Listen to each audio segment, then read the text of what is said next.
When Warren Buffett and Charlie Munger speak, investors listen. But it's not just their numbers or market timing that captivate the world. It's their ability to identify something deeper, the psychological power behind a product. One of Buffett's most powerful statements goes unnoticed by many. It's not the market share that matters. It's the mind share. This single insight is the cornerstone of how Buffett and Munger assess businesses with long-term value. What does the product represent in people's minds? Not just today, but 5, 10, or 20 years from now. That's the real moat. Consider Coca-Cola. Around 75% of the world's population recognizes the name. And not just a name. They associate with celebration, happiness, and comfort. From Disney parks to stadiums to even the annual Berkshire Hathaway meeting itself. Coca-Cola is there, embedded in moments of joy. But here's what many fail to realize.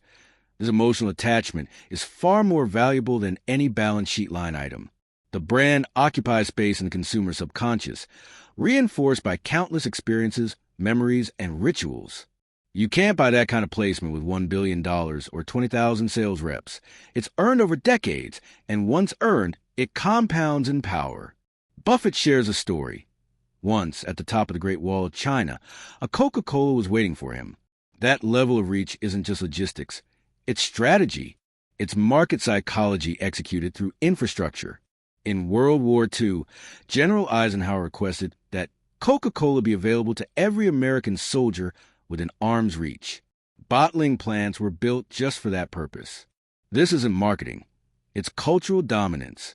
Buffett and Munger don't chase fads. They buy trust. They buy identity. They buy emotional real estate. Take Disney. If you're a parent of 2 young kids and you have 50 videos to choose from for movie night, you won't watch each trailer or examine every review. You'll go straight to what's familiar, what feels safe and joyful. You'll choose Disney. You're not making a decision based on logic, but trust. Trust that's been built over generations.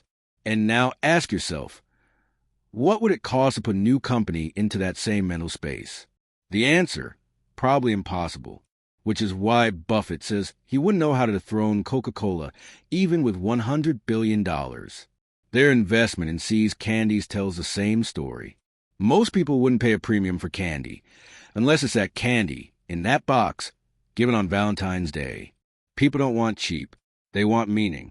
They remember their first See's box, the first kiss that followed, the emotions tied to the experience. And Buffett reminds us, you don't walk in on Valentine's Day and say, I bought the cheapest one I could find. You want to say, I bought the one that means something. It's not just the taste. It's the memory, the customer service, the consistency, the way See's staff greets you with warmth even after 8 hours during the Christmas rush. It's the delivery experience, the smell of the store. These things are the brand. They create a fortress in the mind, and it's in that fortress where Buffett builds his portfolio. But it wasn't always easy. Buffett almost didn't buy See's Candies. He and Munger have been trained in traditional value investing. Pay 50 cents for $1 value. The price tag for See's was almost too high. But they took the leap, and that decision changed everything. It taught them to truly value a brand. Buffett jokes he's eaten 20 pieces of candy just during the meeting. But he's not joking about the lesson. If they hadn't bought See's Candies, they wouldn't have bought Coca-Cola in 1988. And today, Coca-Cola has earned them more than $11 billion in profit.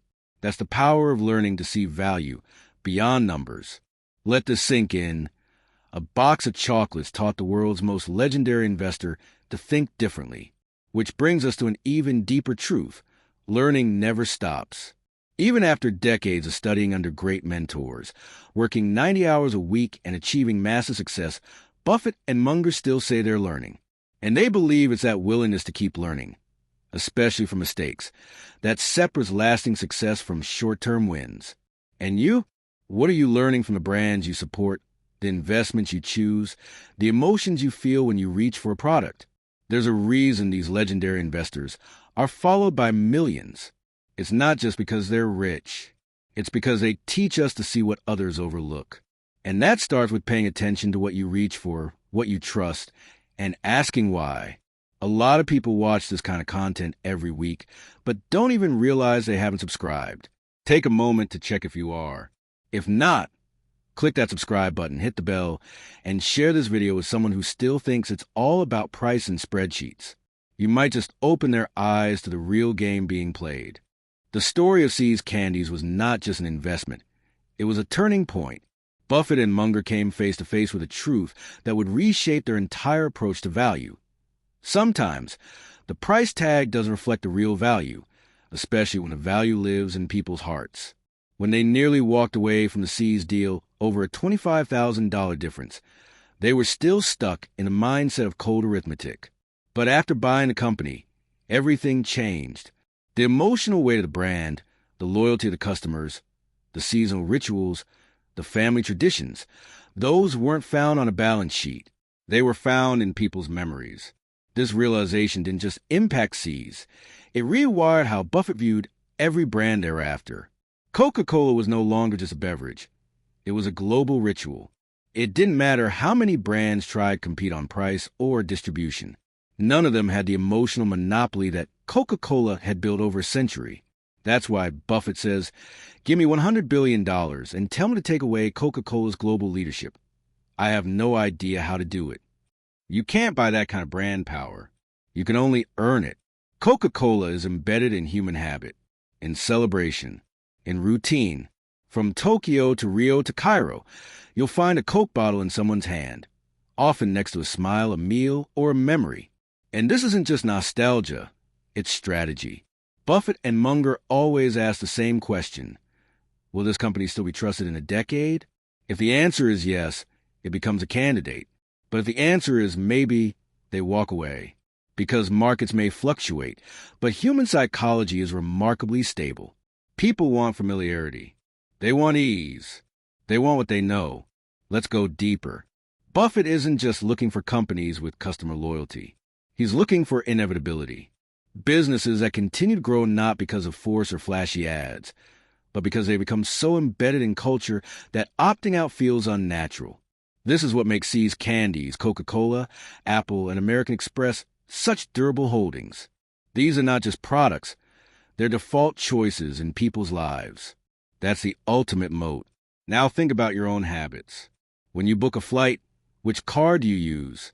When you reach for a soft drink, what name comes to mind first? When you gift a loved one, do you choose price or meaning? Munger once said, "The world isn't driven by greed. It's driven by envy." But when it comes to product selection, the opposite is also true. People don't always want more. They want what feels right. And that's where brands win or lose. Companies like Apple and Coca-Cola have created simplicity, predictability. That's not an accident. It's the result of years of consistency in quality, service, and emotional resonance. And here's another factor few talk about: logistics. Remember that Coca-Cola was found at the top of the Great Wall. That's not just marketing reach. It's logistical excellence. During World War II, General Eisenhower made a special request. He wanted Coca-Cola within reach of every American soldier around the globe. And Coca-Cola made it happen by building bottling plants in war zones. That level of operational commitment creates brand love, and brand love creates investor certainty.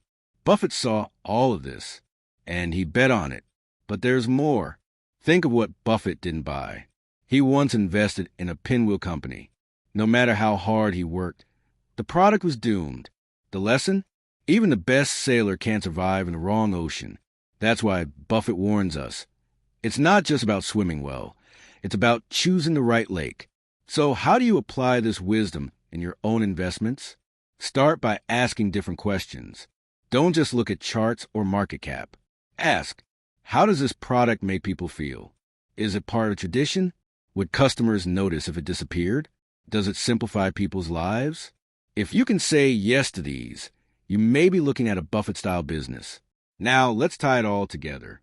What Buffett and Munger learned from See's Candies wasn't just about chocolate. It was about brand, memory, consistency, logistics, and most importantly, position in consumers' mind. That shift in thinking eventually led them to the Coca-Cola deal, which has now generated over $11 billion in profit for Berkshire Hathaway. All because they learned to recognize what numbers can't show. And you can too. Leave a comment below sharing a brand you trust without thinking. What makes you loyal to it? And if this video has helped shift your perspective, send it to someone who still believes investing is all spreadsheets and speculation. Let's open more eyes. By now, it's clear Buffett and Munger aren't chasing trends. They're anchoring their strategy in something far deeper, psychology and permanence. But there's one final layer to this mindset that many miss.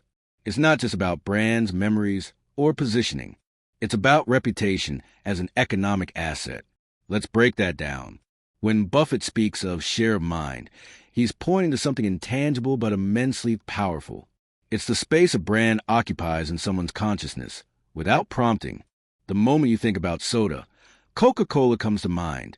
That's not an accident. It's not even just marketing. It's the culmination of decades of emotional deposits into the minds of billions. Now, here's the hard truth most businesses learn too late. You can't buy that space. You can only earn it, and once lost, it's nearly impossible to regain. This is why Buffett doesn't focus on market share as much as he focuses on mental share. Because people don't always choose logically. They choose emotionally, habitually, and contextually. That's what makes mental share far more powerful than temporary price wars or product gimmicks. And here's the turning point for investors. You can measure it. Look at customer retention rates. Look at net promoter scores. Look at how often people repurchase without switching. These metrics may seem soft, but in Buffett's world, they're as real as revenue. Because if people trust you, if they associate your brand with certainty, joy, or simplicity, they'll return even when they have cheaper options. And that's how economic moats are built. It's not about price. It's about identity. Ask yourself, when someone gives a box of C's Candies on Valentine's Day, are they comparing prices? No. They're thinking, this matters. And that's the difference between a commodity and a brand. Buffett once joked, nobody says, I love you with a generic chocolate bar. There's truth in that. But let's go further. Reputation isn't just external. It operates internally too, especially in leadership and culture. Buffett and Munger have always emphasized integrity as a key component of long-term success. They famously say, in looking for people to hire, you look for 3 qualities: integrity, intelligence, and energy. And if they don't have the first, the other 2 will kill you. That principle applies to businesses as well. No matter how efficient, profitable, or dominant a company seems, if it's rotten at the core, it won't survive a real test. And in investing, every decade delivers a test. The COVID pandemic, the 2008 financial crisis, the dot-com crash, the oil shocks, inflation, wars, bubbles. Only the companies with deep roots, cultural, operational, and reputational, endure. Now let's zoom out. Buffett isn't just investing in companies. He's investing in systems of trust. Trust between a company and its customers. Trust between management and shareholders. Trust between a brand and the market. That's why he favors simplicity, predictability. Brands that don't have to reinvent themselves every 5 years to stay relevant. Instead, they refine, reinforce, and grow steadily because trust compounds. And here's a final takeaway for every investor watching. Don't confuse growth with durability. A company can grow fast and fall faster, but a company that endures across generations creates generational wealth. That's the game Buffett plays. Not get rich quick. Get rich right. So, how do you align yourself with this kind of thinking? Start small. Reevaluate your current portfolio through the lens of trust and mental share. Observe your own consumer behavior. What brands do you return to without question? Study companies that have earned loyalty, not just attention. And when you invest, don't just ask, will this grow? Ask, will this last? Because the difference between temporary hype and enduring value is the difference between gambling and building wealth.